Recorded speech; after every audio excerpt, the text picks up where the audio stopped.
Boa noite, queridos. Que alegria estarmos juntos nesta noite. Eu e você temos a oportunidade de entrarmos na presença do Senhor com os nossos louvores, celebrarmos o nome do Senhor, celebrarmos a sua soberania e colocarmos diante dele a nossa vida em oração e súplica e em ações de graças. Nesta oportunidade você não estará assistindo a um programa, estará fazendo deste momento o seu tempo de adoração, o seu tempo de culto ao Senhor.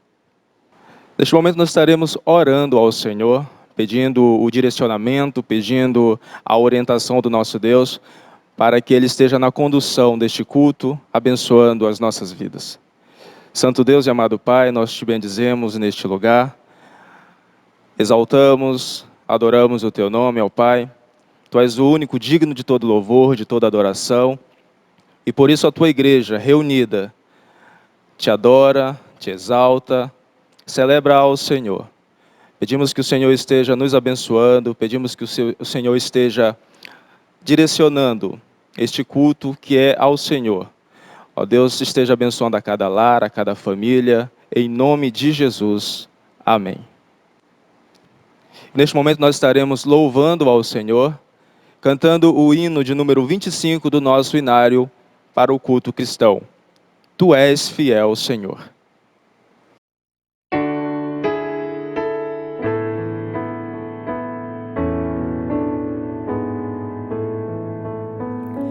Tu és fiel, Senhor, meu Pai celeste, pleno poder aos teus filhos darás.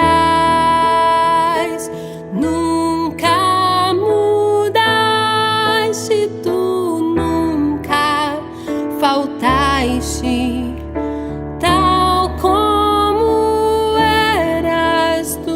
Sempre serás. Tu és fiel, Senhor. Tu és fiel, Senhor. Dia após dia, com bênção sem fim.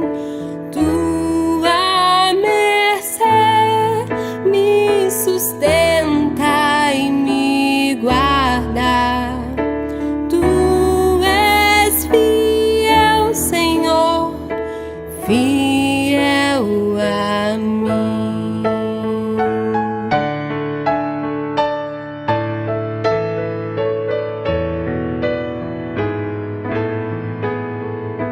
Flores e frutos, montanhas e mares, sol, lua, estrelas no céu a brilhar. Tudo criaste na terra e nos ares. Todo o universo vem, pois te louvar. Tu és fiel, Senhor. Tu és fiel, Senhor.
sustenta e me guarda.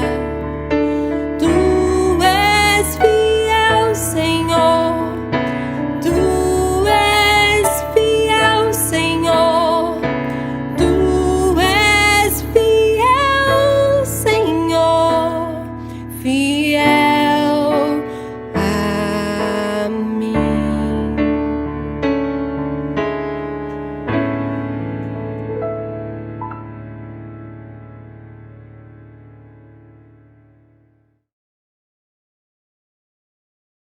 Glória a Deus, louvado seja o Senhor. Nós somos gratos ao Senhor porque Ele tem cuidado de nós, porque Ele tem sido fiel. E neste momento eu te convido a você, juntamente comigo, fazermos uso da palavra de Deus, onde estaremos lendo no capítulo 3 de Lamentações, a partir do versículo 22 ao 23, a palavra do Senhor que nos diz: As misericórdias do Senhor são a causa de não sermos consumidos, porque as suas misericórdias não têm fim, renovam-se a cada manhã. Independentemente do contexto que nós estamos vivendo, as situações que estão ao nosso redor, nós precisamos confiar e viver na dependência deste Deus, que nos confirma que Ele cuida de nós, que Ele está no controle de todas as coisas. O salmista no Salmo de número 108 nos diz: Firme está o meu coração, ó Deus, cantarei e entoarei louvores de toda a minha alma. Neste momento eu te convido que você aí no seu lar, onde quer que você esteja louvando ao Senhor juntamente conosco.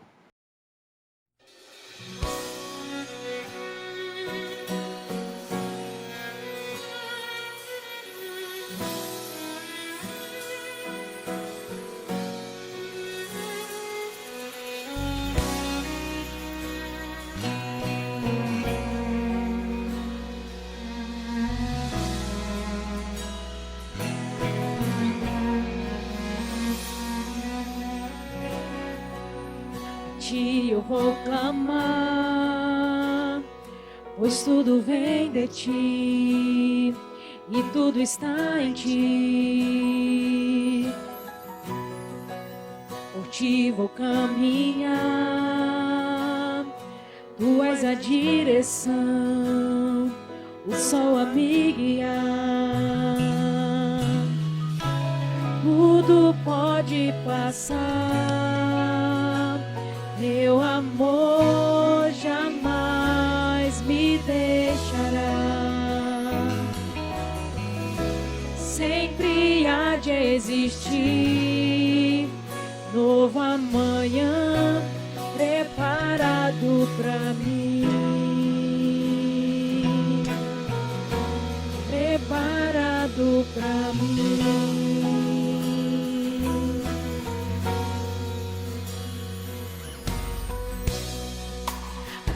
Eu vou clamar, pois tudo vem de ti e tudo está em ti. Por ti vou caminhar,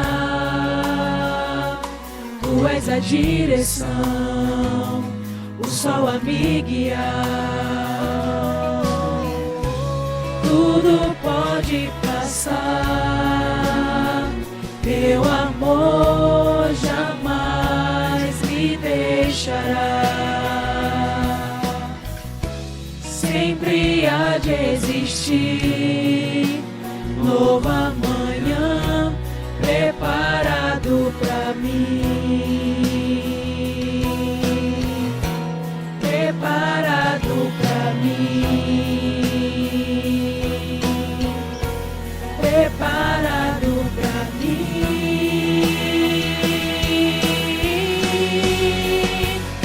Eu me rendo aos teus pés, és tudo que eu preciso pra viver. Eu me lanço aos teus braços, onde encontro meu refúgio.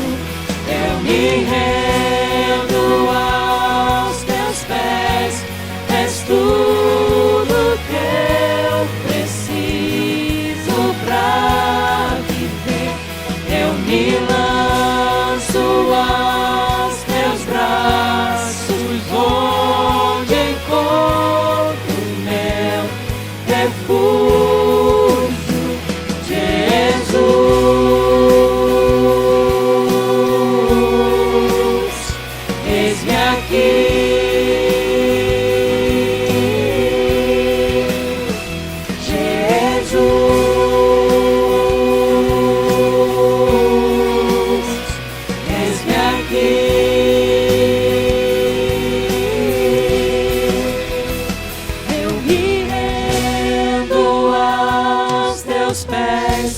És tudo que eu preciso pra viver. Eu me lanço aos teus braços, onde encontro meu refúgio. Eu me rendo aos teus pés. És tudo que eu preciso pra viver. Eu me lanço aos teus braços, onde encontro meu refúgio, Jesus.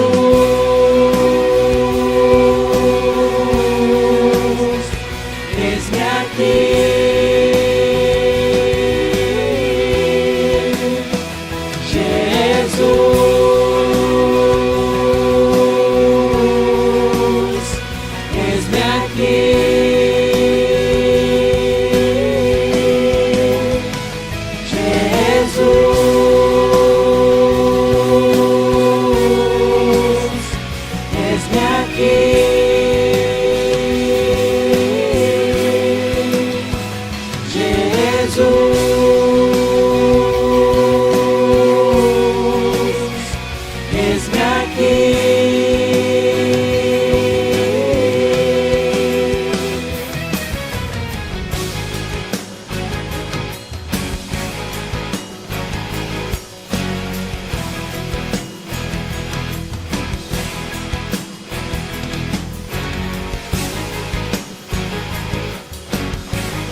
A morada do Todo-Poderoso. Há um rio que corre do trono de Deus, a morada do Todo-Poderoso, que nos guarda, que nos cura, que alegra os nossos corações, que nos guarda, que nos cura, que alegra os nossos corações.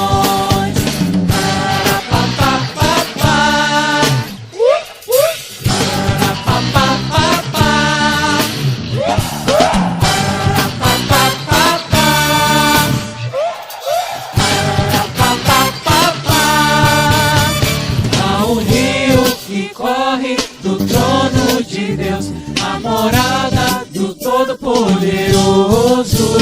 Há um rio que corre do trono de Deus, a morada do Todo-Poderoso, que nos guarda, que nos cura, que alegra os nossos corações, que nos guarda, que nos cura, que alegra os nossos corações. Ser exaltado e bendito para sempre, ó Senhor. Ser exaltado e bendito para sempre, ó Senhor. Que nos guarda, que nos cura, que alegra os nossos corações. Que nos guarda, que nos cura, que alegra os nossos corações. Ser exaltado e bendito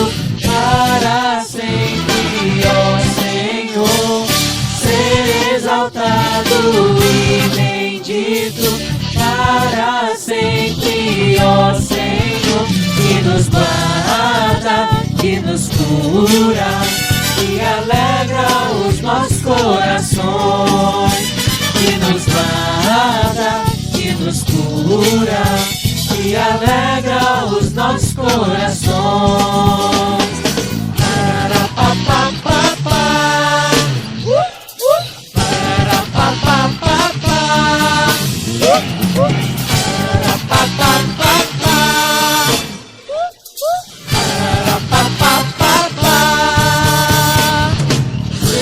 Exaltado e bendito para sempre, ó Senhor. Ser exaltado e bendito para sempre, ó Senhor. Que nos guarda, que nos cura, que alegra os nossos corações. Que nos guarda, que nos cura, que alegra os nossos corações. Que nos guarda, que nos cura, que alegra os nossos corações. Que nos guarda, que nos cura, que alegra os nossos corações.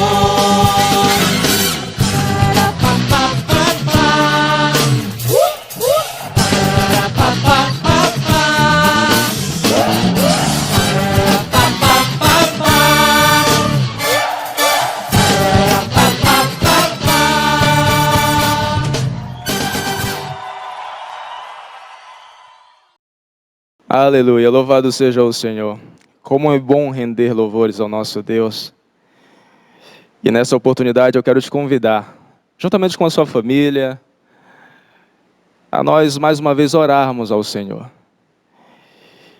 E o convite que eu te faço é que você coloque diante do Senhor nesta hora qualquer anseio do teu coração, alguma necessidade, seja ela no aspecto físico, emocional, espiritual. E nós estaremos orando nesta hora, esperando no Senhor que Ele esteja abençoando em nome de Jesus. Santo Deus e amado Pai, mais uma vez nós nos colocamos diante da Tua presença, ó Deus, na dependência da ação do Senhor. Unicamente, ó Deus, na Tua dependência. Porque nós cremos que o Senhor está no controle de todas as coisas.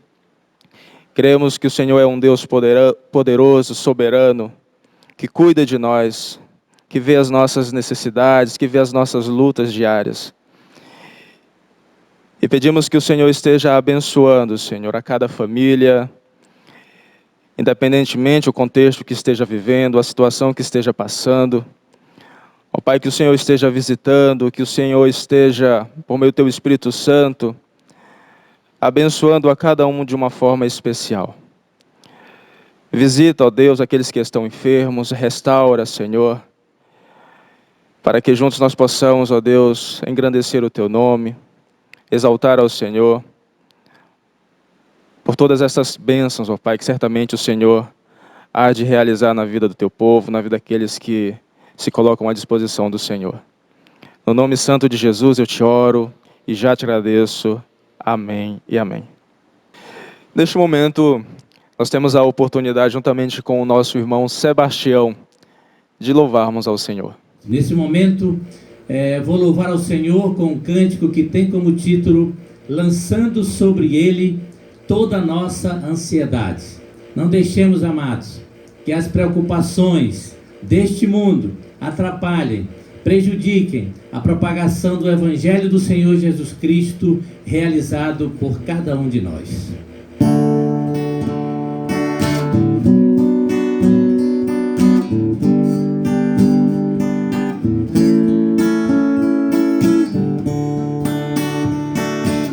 O corre-corre desta vida, quanta ansiedade traz, e quantos crentes na corrida paz não sentem mais, paz em casa e na igreja,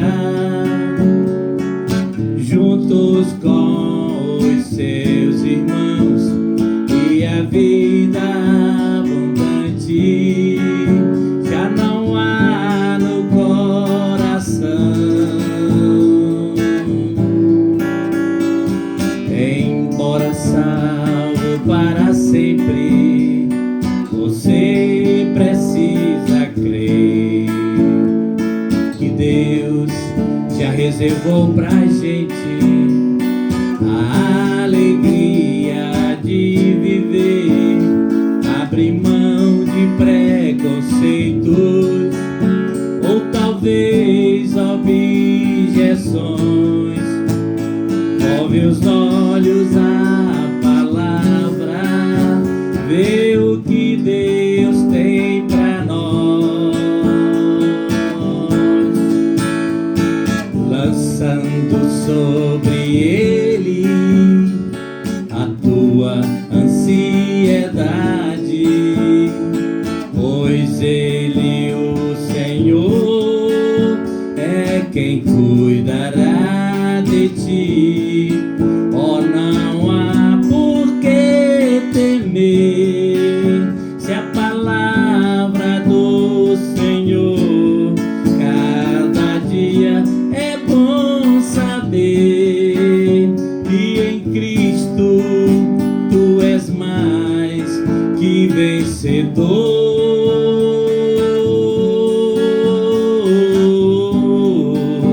Tu és mais que vencedor. Aleluia! Glória a Deus, Senhor.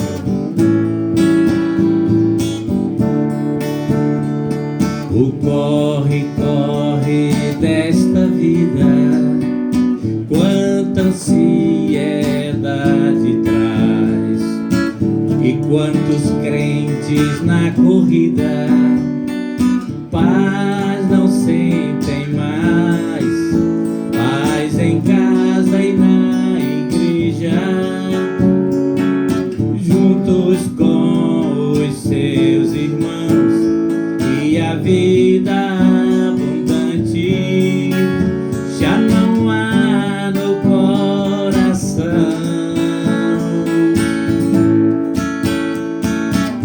Embora salvo para sempre, você precisa crer que Deus já reservou pra gente a alegria de viver, abrir mão de preconceitos ou talvez objeções. Volve os olhos à palavra, vê o que Deus tem pra nós. É muito melhor, lançando sobre ele a tua ansiedade, pois ele, o Senhor, é quem cuidará de ti. Oh, não há por que temer, se a palavra do Senhor cada dia é bom saber que em Cristo tu és mais que vencedor.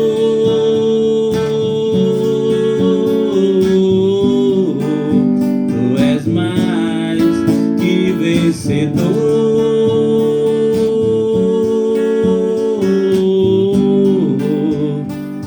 Tu és mais que vencedor. Glória a Deus. Glória a Deus, exaltado seja o nome do Senhor.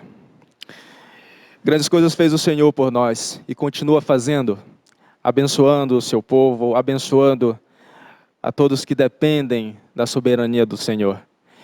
E certamente o Senhor tem cuidado de mim, tem cuidado de você, tem nos sustentado, tem sido um Deus provedor.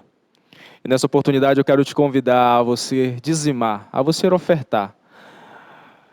Aqui estará disponível os dados bancários para que você possa estar ofertando, para que você possa estar dizimando. Enquanto louvamos ao Senhor, faça isso com um coração grato, com um coração agradecido ao Senhor.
Glória a Deus.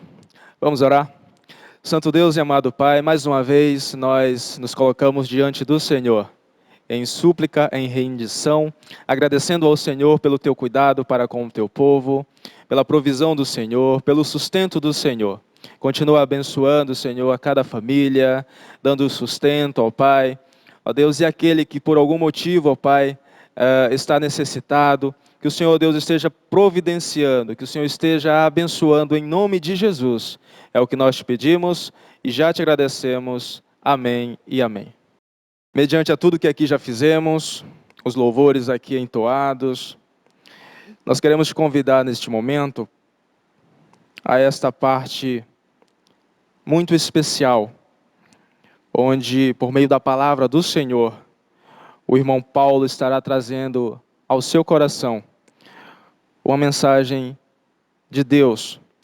Que você esteja atento, que você esteja com o seu coração e com o seu pensamento neste momento, dedicado a entender aquilo que o Senhor tem reservado a você neste momento.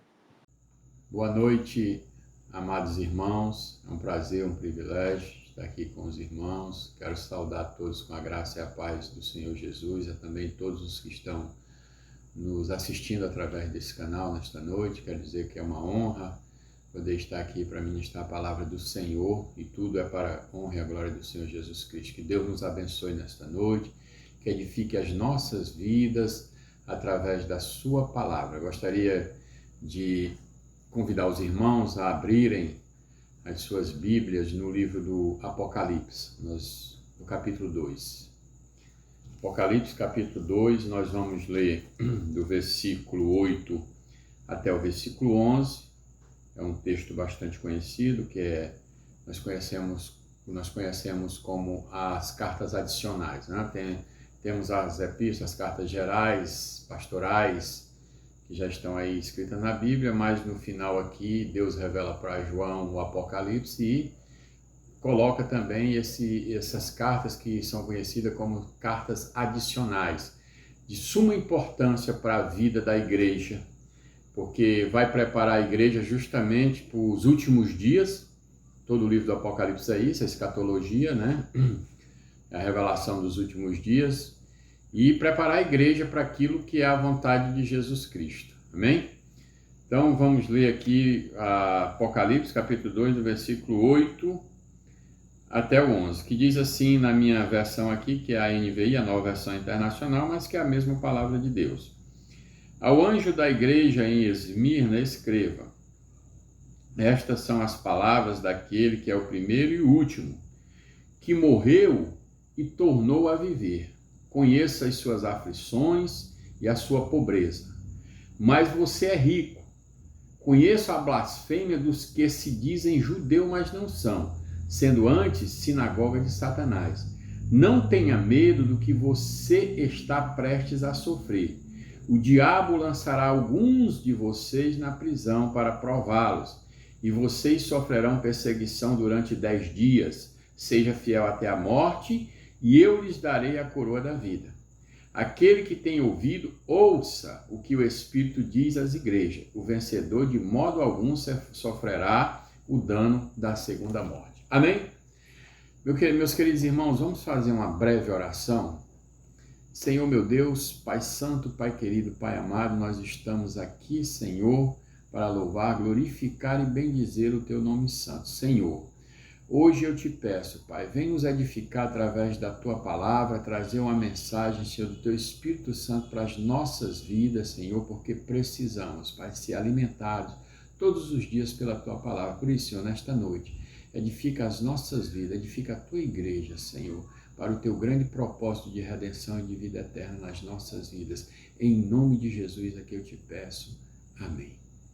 Meus queridos, o livro do Apocalipse é o livro da revelação, todos nós sabemos disso, mas o livro do Apocalipse foi revelado ao apóstolo João num momento muito difícil que a igreja vivia no primeiro século, na era da igreja primitiva, e existia ali uma perseguição muito acirrada, muito cruel, muito violenta contra a igreja, porque justamente os romanos se opuseram ao cristianismo, como nunca tinham se oposto ao judaísmo.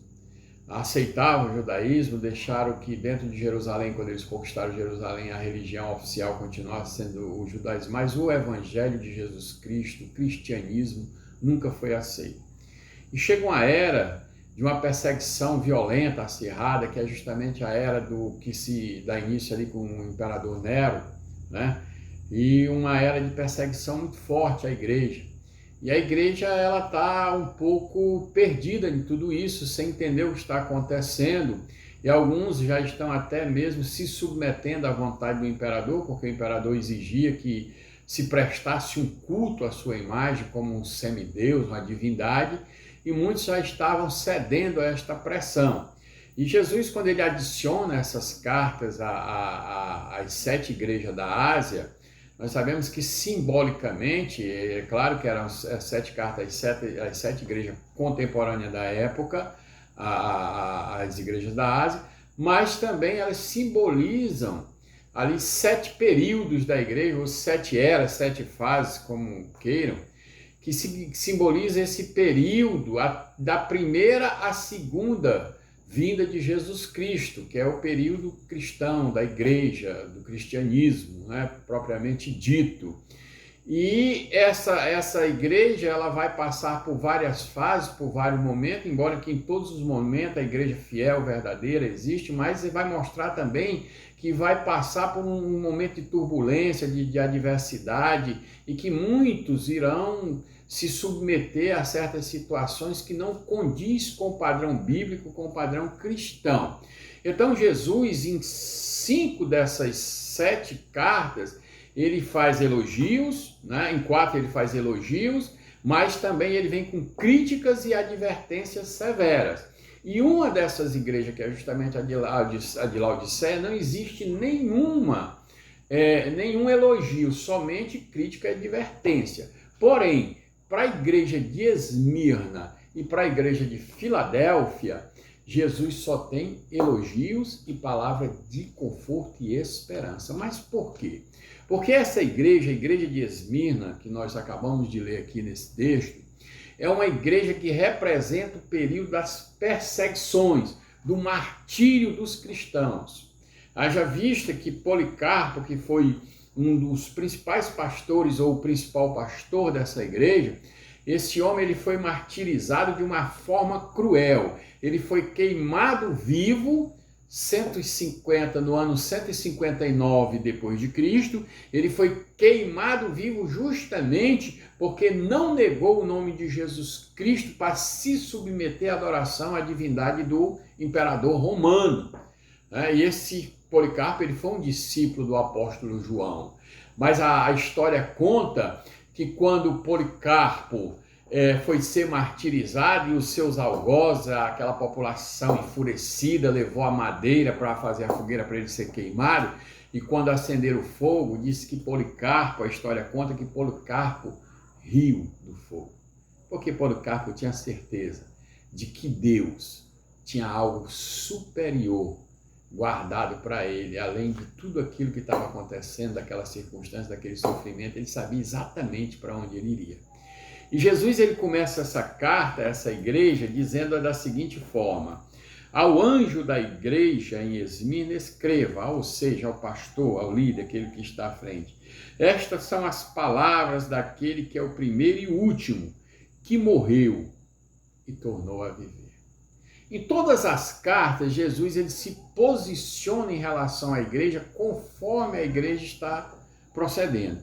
E ele se posiciona aqui como aquele que morreu, como aquele que foi martirizado, que sofreu o dano da morte física, mas que tornou a viver, que pagou o preço do nosso pecado na cruz do madeiro, na cruz do Calvário, mas que venceu a morte para nos dar a salvação e a vida eterna. Ele está se colocando como exemplo de sofrimento para tudo aquilo que aquela igreja vinha sofrendo naquele momento.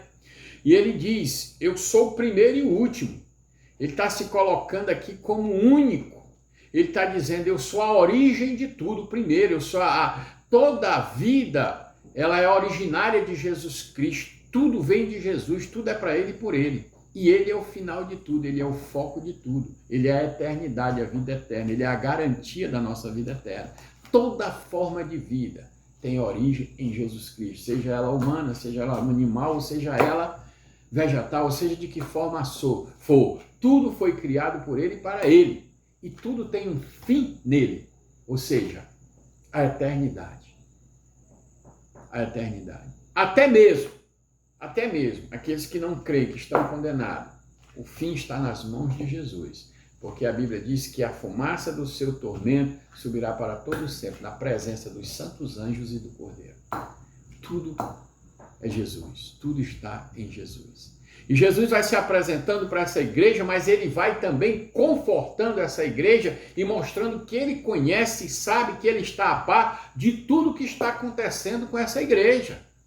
Mesmo que as coisas estejam difíceis, nós estejamos vivendo momentos difíceis de pandemia, de enfermidade, de pandemia, de doença, seja lá o que esteja acontecendo, Deus está a par de tudo e Deus continua no controle de tudo, nada fugiu do seu controle. Olha o que ele está dizendo assim: eu sou aquele que estive morto e que tornou a viver, mas eu conheço as suas aflições, eu conheço o seu sofrimento, eu sei de tudo que vocês estão passando. Eu sei da opressão, da perseguição, do sofrimento, de tudo que está acontecendo no meio de vocês. Eu estou a par de tudo, nada fugiu do meu controle. Eu conheço inclusive a sua pobreza. Sabe o que Jesus está dizendo aqui? Que ele está no controle sim. Que apesar dessa igreja estar passando por esse momento difícil, há um propósito de Deus em tudo isso. Há um propósito de Deus em tudo, em todas as coisas que acontecem na vida da igreja. A Bíblia diz que todas as coisas cooperam para o bem dos que amam a Deus e o nosso sofrimento também. Tudo que acontece com a igreja, Deus está a par. A Bíblia diz lá em Romanos 8, 17 e 18, diz o quê? Que se nós somos filhos, somos coparticipantes dos sofrimentos de Cristo. Mas no 18 ele vai dizer que nenhum sofrimento pode ser comparado com a glória que há de ser revelada em nós. Ou seja, nós somos privilegiados. Irmãos, hoje existe um conceito e umas informações a respeito do Evangelho que estão distorcidas. Que pelo fato de você ser crente, tudo tem que dar certo, tudo tem que acontecer, a prosperidade tem que estar na sua vida. Mas não é isso que a Bíblia nos ensina, embora que no Antigo Testamento Deus sempre prosperou muito Israel, porque estava estabelecendo um povo para que a partir desse povo todas as nações conhecessem esse Deus, e Deus privilegiou sim Israel em certos momentos, mas Israel nem por isso foi fiel a Deus o tempo todo, sempre teve seus percalços. Se a Bíblia, no Antigo Testamento, e a Bíblia não é uma coxa de retalho, ela é uma coisa só, Antigo e Novo Testamento é o cumprimento das promessas de Deus, mas sim a Bíblia, em alguns momentos, ela mostra essa prosperidade de Israel como bênção na vida de Israel. No Novo Testamento não é diferente. No Novo Testamento, a Bíblia vai mostrar que a diversidade que os crentes passam, que a igreja passa, é motivo de bênção, de virtude da parte de Deus para a igreja, porque é o fortalecimento, o amadurecimento, é o projeto final da redenção e da salvação, porque Jesus já veio, já cumpriu o plano de salvação, de redenção, e agora ele vai voltar para arrebatar a sua igreja, mas essa igreja tem que ser provada no fogo, tem que ser provada na agonia, tem que ser provada no sofrimento, porque esse é o plano de Deus para que essa igreja seja aprovada de fato e de verdade para a vida eterna. E é lógico que Deus vai continuar nos abençoando. Isso não quer dizer que as bênçãos de Deus se apartaram de nós. Pelo contrário. Esse sim é o grande motivo de bênção para a vida da igreja.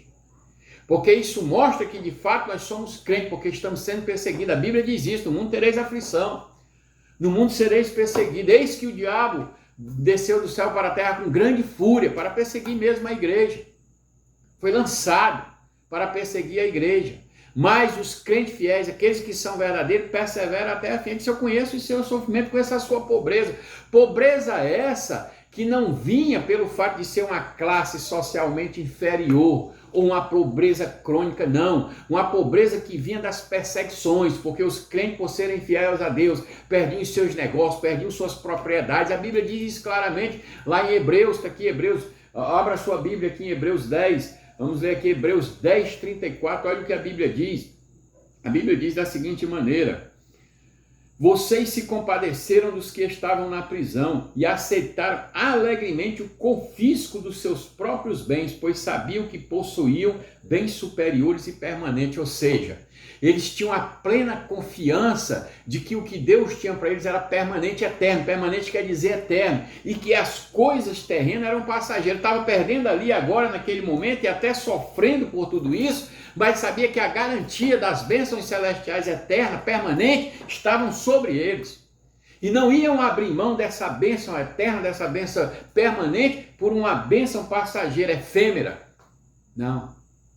Sabiam disso, e Jesus está fortalecendo eles, porque ele diz assim: eu conheço o seu sofrimento, eu conheço a sua pobreza, eu sei de tudo que vocês estão passando, da perseguição, mas tu és rico. Sabe por quê? Porque a verdadeira riqueza, ela é espiritual, ela é celestial, ela é forjada no fogo do sofrimento e da agonia. A igreja verdadeira, ela passa por isso. Irmãos, eu quero que você dê uma olhada comigo aqui em 1 Pedro. É o mesmo sentimento de Pedro aqui na sua epístola, na sua primeira carta, é o mesmo sentimento que a igreja está passando, é o mesmo que a igreja está passando aqui também, nas perseguições, a igreja que está sendo perseguida. Olha o que Pedro diz aqui na sua primeira epístola, no capítulo 1, do verso 5 em diante, que diz assim: que mediante a fé são protegidos pelo poder de Deus até chegar à salvação prestes a ser revelada no último tempo. Nisso vocês exultam, ainda que agora por um pouco de tempo devam ser entristecidos por todo tipo de provação. Assim acontece para que fique comprovado que a fé que vocês têm é muito mais valiosa do que ouro que perece, mesmo que refinado pelo fogo. Mesmo que é genuína e resultará em louvor, a glória e honra quando Jesus Cristo for revelado. Veja bem, refinado pelo fogo do sofrimento. É um ouro refinado pelo fogo do sofrimento. Então, as pressões, as perseguições que nós passamos aqui não são motivo de tristeza. Lógico que nós não vamos viver sorrindo, lógico que nós não vamos viver dando pulos de alegria diante do sofrimento, porque somos seres humanos. Mas o nosso contentamento está em compreender por que Deus permite que nós passemos por essas situações. É porque é um plano maior, melhor. E que a nossa consciência ela não é formada nas coisas terrenas. A nossa consciência é formada nas coisas celestiais. Todo o sofrimento que nós passamos com Jesus Cristo é justamente para o amadurecimento da nossa fé, para sermos exemplo para outras pessoas. E não apenas sofrer por sofrer, não. Existe um prêmio maior já garantido por Jesus, irmãos. Embora que nos momentos das tribulações dói, embora que no momento do sofrimento a gente sente, mas nós nos contentamos de saber que tem um Deus que cuida de nós e que tem um projeto grandioso para as nossas vidas. Esse é o Deus que nós servimos. Esse é o Deus que nós compreendemos. Não é esse Deus das facilidades terrenas, que dá tudo a tempo e a hora, e torna muitas vezes crente mimados, que quando as coisas não acontecem quando eles querem, aí vem a frustração, a decepção e o afastamento. É lógico que nós, em alguns momentos da nossa vida, nós sim sentimos o peso do sofrimento, mas Jesus continua segurando firme na nossa mão. Jesus continua nos conduzindo. Olha o que ele vai dizer aqui. Ele vai dizer assim: és rico, conheço a blasfêmia dos que se dizem judeu, mas não são, sendo antes sinagoga de Satanás. Aqueles que se diziam crentes, que se diziam até mesmo da comunidade judaica, mas que o prazer deles era ver aqueles crentes verdadeiros e fiéis sofrendo, ver aqueles crentes que eram fiéis a Jesus passando por essa tribulação, perseguição e até martírio. Esses eram falsos religiosos, que se diziam judeu, que pareciam fazer parte de uma comunidade religiosa, mas era simplesmente um templo, uma sinagoga de Satanás. Porque as suas atitudes, as suas ações condiziam com a vontade do inimigo das nossas almas, que era de ver justamente esses cristãos perseguindo. Mas Jesus está vendo tudo isso. Nada disso fugiu ao controle de Jesus Cristo. Mas veja bem, muitas vezes a gente pensa que Jesus vai fazer exatamente o que a gente quer, ou que a Deus tem que atender tudo aquilo que nós pedimos a tempo e a hora. Mas olha o que Jesus diz: apesar de todos esses sofrimentos, apesar de todas essas situações que estão acontecendo, a Bíblia diz que Jesus diz assim: eis que Satanás está para lançar algum de vocês na prisão. Deus não vai intervir no nosso sofrimento só porque nós queremos. Há um projeto, há um plano, há um propósito. E aqui a perseguição vai continuar. Eis que Satanás vai lançar alguns de vocês na prisão para prová-los, e vocês sofrerão perseguição durante 10 dias, durante um tempo completo, ou seja, durante 10 períodos, 10 governos, 10 imperadores ali de Nero até Diocleciano, foram 10 perseguidores da igreja. Um tempo, mas que esse tempo teria um fim. Mas veja bem, Deus não vai interferir, Deus não vai intervir simplesmente porque nós queremos, mas Ele vai intervir segundo o bom propósito da sua vontade, porque a Bíblia diz isso lá em Efésios 1:11, que Deus faz todas as coisas conforme o propósito da sua vontade. Ninguém dá conselho para Deus, ninguém dá ideia para Deus. Ele faz todas as coisas conforme o seu plano, o seu projeto. Isso não quer dizer que nós não temos que orar, clamar, interceder. É a nossa função, a nossa obrigação, orar, clamar, interceder. Mas saber que a vontade de Deus, independente de qualquer coisa, vai se cumprir. A nossa manifestação de fé é essa: é orar, é clamar, é pedir. A Bíblia diz no próprio livro de Hebreus, capítulo 5, versículo 7, que em todos os dias de sua vida Jesus orava, clamava e chorava e suplicava em alta voz aquele que o podia salvar da morte, sendo ouvido pela sua reverente submissão, pela sua fé, pela sua confiança de submeter a Deus o tempo todo.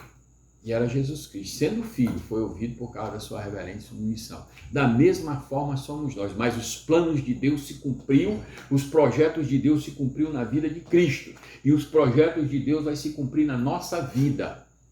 O tempo todo Deus tem propósito com a sua igreja, Deus tem propósito com o seu povo. Deus chamou o seu povo para a sua missão. É esse Deus que nós servimos. A igreja primitiva passou por momentos difíceis.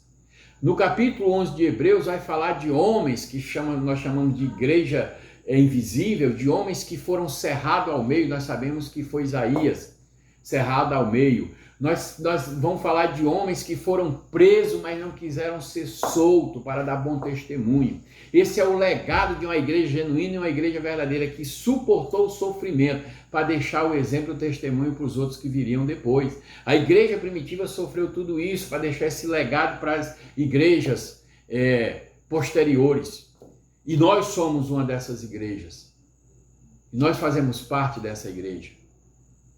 Com esse exemplo, não é essa pregação que existe hoje, de que tudo é fácil, de que Deus dá tudo, que Deus abençoa de todas as formas. Deus, nós já somos mais do que abençoados, com Cristo nós já somos mais do que vencedores, porque Cristo já venceu por nós, através do seu sofrimento na cruz do Calvário, cumpriu a justiça de Deus, sofrendo por nós. Por isso que nós somos participantes do sofrimento de Cristo. Aí isso não quer dizer que nós não somos abençoados, nós somos mais do que abençoados. Muito mais do que abençoado por Cristo Jesus. Essa é a verdadeira igreja, a igreja privilegiada com a salvação e com a vida eterna e participando. O próprio Jesus disse: aquele que quer vir após mim, tome a sua cruz, negue-se a si mesmo e siga-me. E é interessante, irmãos, que o apóstolo Paulo, no capítulo 14 de Atos, quando ele vai exortar os irmãos, aconselhar, trazer uma palavra de esperança para os irmãos. Olha o que Paulo diz aqui no capítulo 14 de Atos.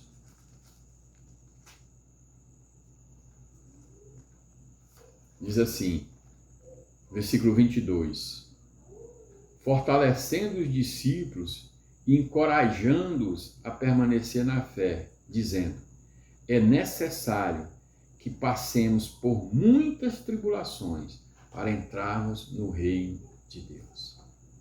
Veja, a Bíblia diz que Paulo retorna, né, a Antioquia, ali pela Síria, e o que é que ele vai fazer? Ele vai fortalecer a igreja. E quais são as palavras de Paulo? Para perseverar no sofrimento. Era necessário que passasse por esse sofrimento para entrar no reino de Deus. Mas hoje nós ouvimos, e graças a Deus que na nossa igreja não, porque nós temos um pastor que é voltado para a pregação do verdadeiro evangelho, da palavra da verdade. Por isso essa igreja está tão fortalecida nesses momentos de dificuldade, porque temos um pastor que nos guia segundo a vontade de Deus, segundo as verdades do evangelho. E graças a Deus que essa igreja entende isso, os irmãos que estão mais fortalecidos, os irmãos que estão firmes na fé, os irmãos que estão ali perseverando na fé. Mas nós sabemos, irmãos, que tem muitos irmãos que ainda estão no início, tem muitos irmãos que ainda estavam iniciando, e que toda essa estratégia do diabo, desse afastamento social por causa dessa situação, afasta também. Mas a igreja ela tem que perseverar, e nós estamos perseverando com as ferramentas que são possíveis, através da rede social, através de uma ligação para o irmão, fazendo a nossa parte para que essa igreja continue firme e viva nesse verdadeiro evangelho. E Jesus vai continuar, vai lançar alguns na prisão por um tempo, mas é um tempo necessário para que se cumpra, para que vocês sejam aprovados, para que vocês sejam aprovados na questão de viver uma vida firme com Deus, para serem provados mesmo. Tiago diz isso também lá na Epístola de Tiago, capítulo 1, versículo 2. Sede de grande contentamento quando passar por tribulação e aflição. Contentamento é se contentar com a vontade de Deus, não é sair dando risada e pulando de alegria com os sofrimentos, não. Mas se contentar de fato, sabendo que apesar de tudo isso, nós temos um Deus que não perdeu as rédeas da situação, que está no controle de tudo, está no controle da nossa vida e tem um plano muito superior para nós. Mas ele diz assim, olha: lançará alguns de vocês para prová-los. Vocês sofrerão perseguição durante esse tempo de 10 dias. Seja fiel até a morte. Ser fiel até a morte, irmão, não é perseverar simplesmente até o fim do sofrimento, não. Ser fiel até a morte é ser fiel mesmo até morrer com Jesus, por Jesus, estar com Jesus. Sabendo que a morte significa o portal da eternidade, da vida plena com Deus. O próprio apóstolo Paulo ele deixa claro quando ele diz assim: o viver para mim é Cristo e o morrer é lucro. mas é necessário que eu permaneça no corpo, porque ele sabia que o corpo dele era o veículo para a propagação do Evangelho. Eu não estou dizendo aqui que nós temos que desejar a morte, longe disso, mas nós temos que nos contentar com tudo aquilo que Deus tem para nós, porque Deus tem um propósito com cada um de nós, e Ele vai fazer segundo o bom propósito da vontade dEle, e tenha certeza que a vontade de Deus é a melhor coisa para a minha vida, para a sua vida. Nós somos fortalecidos todos os dias pela palavra de Deus, pela oração, pelo Espírito Santo de Deus nas nossas vidas, dizendo que Deus ele tem algo superior, nos mostrando que Deus tem algo muito melhor, e é neste foco que nós vivemos, é dessa forma que nós compreendemos, que nós estamos seguros, e que Deus não vai deixar de nos abençoar aqui nessa terra.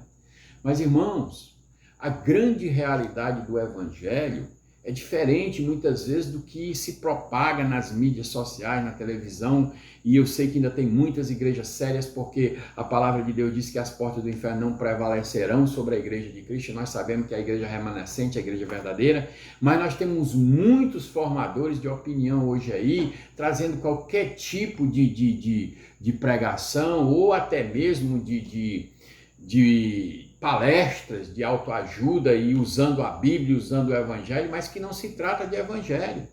Se trata de um pensamento humano, achando que o pensamento humano pode formar uma verdade bíblica, e ele não pode formar uma verdade bíblica, porque a verdade absoluta é Deus, é a palavra de Deus. E o próprio Deus diz isso lá no Salmo 138, versículo 2, lá no final do versículo ele diz que Deus exalta acima de tudo o seu nome e a sua palavra. E Jesus aqui na sua palavra está fortalecendo uma igreja que está passando por sofrimento. Ele está dizendo, o sofrimento vai continuar, mas o que eu tenho para você está garantido no céu. Ser fiel até a morte. Ser fiel até a morte, porque eu já tirei o prêmio, a coroa da vida. E aqui vai uma referência ao que acontecia no mundo grego antigo, que era justamente as competições, as Olimpíadas, né? E o vencedor recebia uma coroa de louros, mas aqui é a coroa da vida eterna. E aqui não tem o que vai chegar em primeiro lugar, não. Todos nós chegaremos lá, todos nós seremos primeiro lugar, porque receberemos essa coroa da vida. Essa é a garantia de Jesus Cristo para mim e para a sua vida. Por isso, meu irmão, não tema.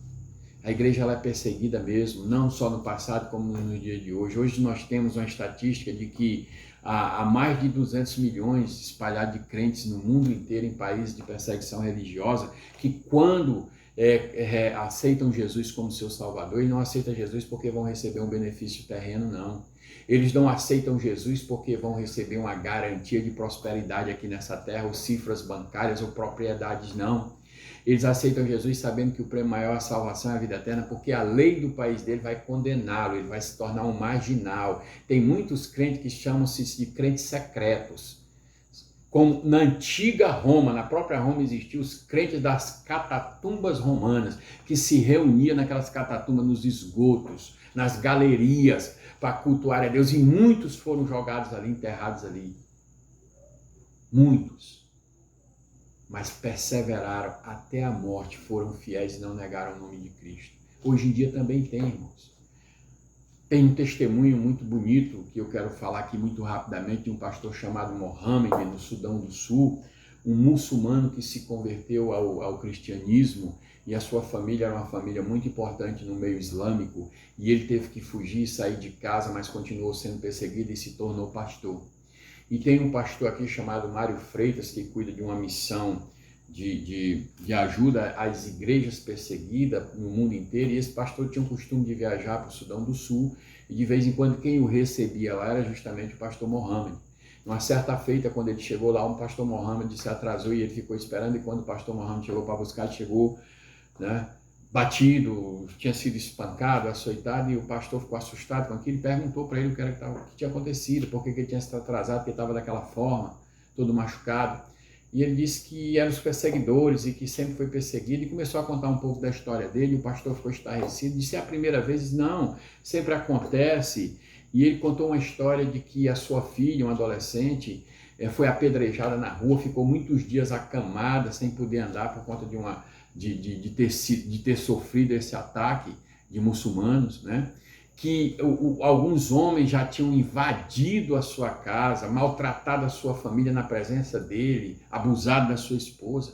Tudo isso deixou aquele pastor brasileiro estarrecido, espantado, assustado. Ele disse: Mohamed, eu tenho que lhe tirar daqui imediatamente e lhe levar para o Brasil, porque aqui você vai morrer. Ele disse: não, mas Jesus me chamou aqui. Mas você vai morrer, Mohamed. Disse: pastor, quando eu aceitei Jesus Cristo na minha vida como meu único e suficiente Salvador, eu morri para este mundo. Eu já estou morto em Cristo para esse mundo, e é aqui que eu vou continuar. Meus irmãos, isso é um testemunho maravilhoso. Isso nos fortalece, que apesar das dificuldades, que apesar dos sofrimentos, tenha certeza de que essa vida terrena só representa a nossa passagem para a vida eterna. Jesus, ele está conosco. Não tema, Igreja Batista da Liberdade. Vamos nos fortalecer uns aos outros. Vamos continuar em oração. Eu sei que eu estou diante de uma igreja fortalecida por Jesus Cristo. Mas eu sei também que a situação é difícil. E se porventura alguém que está nos assistindo, mesmo que não seja da nossa igreja, ou que seja de outra igreja, ou que não seja crente, se você tem alguma dúvida, tire essa dúvida hoje do seu coração. Jesus tem um plano maravilhoso para a sua vida. Venha para Jesus, receba Jesus como seu Salvador, porque Ele já lhe aceitou. Quando morreu na cruz do Calvário por você, pagou o preço do meu e do seu pecado. Meu irmão, deixa eu lhe dizer uma coisa. A redenção de Jesus Cristo na cruz é um evento maravilhoso. A justificação dos nossos pecados é um evento, é um acontecimento. Mas a nossa transformação, que é o processo de santificação, é um processo diário e contínuo. E muitas vezes nós vamos ali nos abater um pouquinho. Mas tenha certeza que Jesus continua fiel ao seu projeto. E o projeto dele é a redenção. Por que a redenção? Porque tem um projeto também de destruição. Deus vai destruir tudo isso um dia. O pecado vai se acabar. Tudo isso vai passar. Por isso que o projeto de redenção, de salvação, é a grande oportunidade que Deus está nos dando. De sair daqui para morar na eternidade com Ele. Então, meu irmão, se você por algum motivo desanimou, está entristecido, anime o seu coração. É de grande contentamento passar por tribulação e aflição. Corra para os pés de Jesus Cristo, dobre os seus joelhos, diga: Senhor, eis-me aqui, Pai. Fortalece-me, dai-me força. E você que não conhece a Jesus, que não teve a oportunidade, essa é a grande oportunidade de participar desse grande projeto de salvação e redenção. E eu quero orar pelas nossas vidas nesta noite. Oremos. Senhor meu Deus, Pai Santo, Pai querido e Pai amado, nós estamos aqui, Senhor, na Tua presença, porque Tu és maravilhoso, poderoso, Pai. Senhor, te apresento o Teu povo, a Tua igreja, Senhor. Te apresento, Senhor, todos aqueles que estão, Senhor, nesse momento, Pai, desanimados, Senhor, com tudo isso que está acontecendo. Mas te apresento também a Tua igreja que está fortalecida, Pai, que está confiante no Senhor, que sabe para onde vai. Deus, nos dá uma semana, Senhor, abençoada. Uma semana, Senhor, onde a Tua glória se manifeste, o Teu poder, Pai, venha nos fortalecer. Pai, ser com a família daqueles que estão enfermos, Senhor. Ser com aqueles que estão enfermos no hospital, Pai. Faz a Tua vontade se cumprir, os Teus propósitos, os Teus projetos, Senhor, na vida de cada um, Senhor. Em nome de Jesus, nos fortalece, Senhor, diante, Senhor, desta calamidade, desta pandemia espiritual que o mundo vive, Senhor. Que o Senhor nos fortaleça, Pai, no foco real da salvação e da vida eterna. É em nome de Jesus que eu oro e agradeço. Amém. Boa noite, meus irmãos. Que Deus nos abençoe, que Deus lhe dê uma semana de paz. Graça e paz, igreja. Segue a agenda dessa semana das nossas programações. Terça-feira, as Mensageiras do Rei estarão se reunindo às 19h30 pelo Google Meet. Na quarta-feira, o nosso culto de oração às 19h30 através do canal do YouTube. Na quinta-feira, EBD dos adolescentes e adultos às 19h30 também pelo Google Meet. Na sexta-feira, o DCC dos adolescentes às 19h30 através do Google Meet. E no domingo, às 10 horas da manhã, EBD dos jovens através do Google Meet e às 19 horas da noite, através do canal do YouTube, o nosso culto de celebração e adoração. Prepare o coração, venha celebrar, deixe a tristeza.